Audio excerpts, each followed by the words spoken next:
Praise the Lord. இன்றைக்கான தேவ வார்த்தை, உன் கண் தெளிவாயிருந்தால் உன் சரீரம் முழுவதும் வெளிச்சமாயிருக்கும். இந்த வார்த்தைக்கான அர்த்தம் என்ன? நாம் இருக்கிற இடம் வெளிச்சமா இருக்கணும்னா நம்ம எப்படி இருக்கணும்? அதாவது எந்த மாதிரியான வெளிச்சமா இருக்கணும்? ஒரு சாட்சி உங்களுக்கு நான் ஷேர் பண்ணிக்கிறேன். எந்த நாளிலையும் வெளிநாட்டில் நடந்த ஒரு சம்பவம் இது. ஒரு காட்டு பகுதியை தாண்டி ஒரு ஸ்கூல், அதாவது கொஞ்சம் காட்டு மாதிரி இருக்கக்கூடிய இடம் அது. அந்த இடத்த தாண்டி தான் ஒரு ஸ்கூல் போகணும். ஸோ அங்கே அநேக பெண்கள் ஒருத்த வந்துட்டு ஒரு 30-35 வயசு இருக்கிற ஒரு ஆள் கடத்தி கொண்டு போய் கற்பழிச்சுட்டு கொலை பண்ணி போட்டிருக்கோம். ஸோ அகேனக இந்த மாதிரி ஒரு காரியம் நடந்துட்டு இருக்குன்னு சொல்லி போலீஸ் அங்கே நிறைய என்கொயரி எல்லாமே பண்ணியும் கூட அந்த ஆளை கண்டுபிடிக்க முடியல. ஏன்னா அந்த ஆளுக்கு அந்த அளவுக்கு அந்த இடத்த பற்றி, சுற்று வட்டாரங்களை பற்றி நல்லா ஒரு மைண்ட் செட் உள்ள ஒரு ஆள். ஸோ அதனால அந்த ஆளை கண்டுபிடிக்கவே முடியல. எங்கே இருக்காருன்னு எப்படி பிள்ளைகளை கடத்துறான்னு தெரியல. ஸோ அகேனக இந்த மாதிரி ஆகிட்டே இருந்தபோது ஒரு பொண்ணு, இதே மாதிரி ஸ்கூல் படிக்கிற பொண்ணு கடத்தி கொண்டு போயிட்டு அவளை கற்பழிச்சுட்டு அவளை கொல்ல வரும்போது அவள் சொன்னாலாம், நீ பண்ண பாவத்தை தவறுதான் நான் மன்னிச்சிடுறேன், நீ என்னை கல்யாணம் பண்ணிக்க, நான் உன்னை கல்யாணம் பண்ணி நான் கூடயே இருக்கேன் அப்படின்னு சொன்னாலாம். அவள் சொன்ன வார்த்தை அந்த மனுஷனுடைய இருதயத்தை நொறுக்குச்சு. ஹல்லேலூயா. 10 நாள் ஆச்சு, 15 நாள் ஆச்சு. ஒவ்வொரு நாளும் அவளை கொல்ல முற்படும் போது அவனுக்கு அந்த மனசு வரல.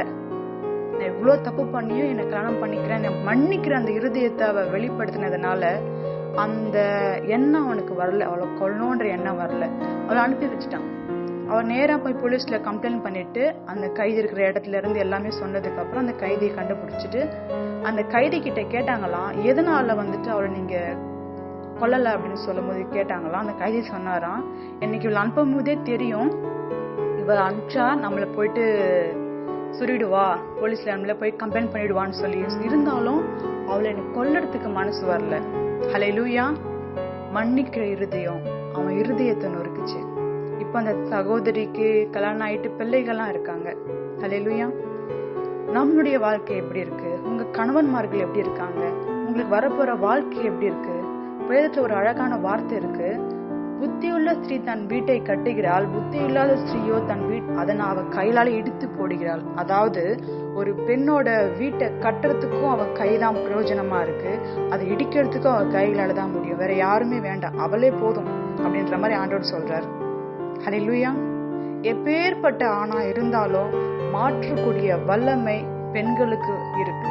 அது பிரேவிலேயே தேவன் கொடுத்த ஒரு அழகான அற்புதமான வரம்னு சொல்லலாம். ஹல்லேலூயா. எல்லா பெண்களும் ஒரே மாதிரிதான் தேவன் படைத்திருக்கிறார். புதுசா ஒன்னும் அவங்களுக்கு ஒன்னும் படைக்கல, இதான் உண்மை. ஆனா மனுஷங்க சிந்தனைகள்ல ஒரு அசுத்தமான எண்ணங்களை சாத்தான் கொண்டு வந்து அவங்க வாழ்வாதாரத்தையே முடக்கி போடுறான். என் சகோதரனே, சகோதரியே, இந்த நாளிலும் உங்க கணவர்மார்களை குறித்து இல்ல வீட்டாரை குறித்து கொஞ்சம் சிந்திச்சு பாருங்க.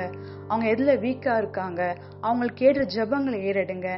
கணவர்மார் இருந்தாங்கன்னா அவங்க எதுல வீக்கா இருக்காங்க, அவங்க எதுல திருப்தி இல்லாம இருக்காங்க, அவங்க எதுல எண்ணம் ஏக்கம் என்னென்ன இருக்கு பேசுங்க. உங்களுடைய கணவர் தானே, தேவன் உங்களுக்கு கொடுத்த வாழ்க்கை துணை தானே, அவகிட்ட பேசுங்க, மனதார பேசுங்க, என்ன இருக்குன்னு கேளுங்க. நான் அநேக வாழ்க்கையில பாக்குறவங்க எல்லாமே வந்துட்டு திருமணம் ஆனவங்க தான் பிற இடத்துல தேடுறாங்க, அதாவது வேற பெண்ணை தேடுறாங்க. எவ்வளோ கேவலமான ஒரு காரியம். என் தேவ பிள்ளைகளே, கர்த்தர் உங்களை ரொம்ப நேசிக்கிறார், உங்க பிள்ளைகளை நேசிக்கிறார், உங்க குடும்பத்தை நேசிக்கிறார்.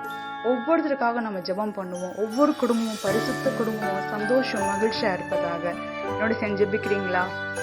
அன்பிலிருந்து எங்கள் தேவனாகிய கர்த்தாவே, இந்த ஜெபத்தை கேட்கிற ஒவ்வொரு ஆத்மாவையும் தேவனுடைய கரம் தொடுவதாக சுவாமி. அவங்க இருதயத்துல எவ்வளோ காயங்கள் இருக்கலாம், எவ்வளோ காரியங்கள் அவங்க இருதயத்தை நொறுக்கக்கூடியதா இருக்கலாம், இந்த பாவத்தை நான் சிக்கியிருக்கேன்னு சொல்லி புலம்பிட்டு இருக்கலாம். எல்லாருக்குள்ளேயும் கர்த்தருடைய ஆவி இருக்குது சுவாமி. அந்த பரிசுத்த ஆவி அவங்களை தொடரட்டும், அவங்க இருதயத்தின் காயங்களை மாற்றட்டும், அவங்க இருதயத்தில் ஏற்பட்ட பாரங்களை மாற்றட்டும். கணவன் மனைவிக்குள்ள ஒற்றுமையை கொடுங்க. வாழ்க்கை துணை இல்லாம இந்த வாழ்க்கை துணைக்காக ஜெபிக்க ஒவ்வொரு வாழ்க்கையும் சீர்படுத்துங்க, சிறப்படுத்துங்க, பலப்படுத்துங்க. ஒவ்வொரு வாழ்க்கையும் இயேசு கிறிஸ்துவின் நாமத்தினாலே செவ்வையாய் மாறட்டும் அப்பா. அவங்க பாவங்கள் எல்லாம் செவ்வேன்னு இருந்தாலும் உடைய தூய ரத்தத்தினால் கழுவி அவங்களை சுத்திகரித்து பாதுகாத்து கொள்ளுங்க.